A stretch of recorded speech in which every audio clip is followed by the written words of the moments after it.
Erano le beniamine dell'agriturismo Camplan di Asiago, gioia per i piccoli di casa e per le famiglie in ferie.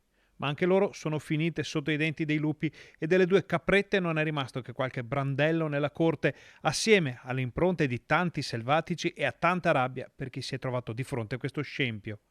A peggiorare la situazione c'è la modalità con cui i lupi sono entrati nell'area dell'agriturismo, rimuovendo una tavola di legno messa a protezione del recinto e scavando sotto la recinzione stessa per farsi spazio. Alla fine il branco è entrato nel recinto delle capre, divorandole e lasciando qualche osso sparso e qualche ciuffo di pelo. Le tracce lasciate dai predatori sono impressionanti per numero e dimensioni e hanno spaventato non poco i residenti della contrada a poche centinaia di metri dal centro di Asiago.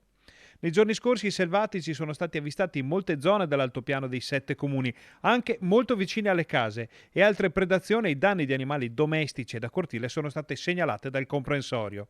Con la stagione dell'alpeggio pronta a partire fra un paio di mesi, i timori di allevatori e residenti crescono a dismisura e la gente ha paura che queste presenze possano influire negativamente anche sul turismo.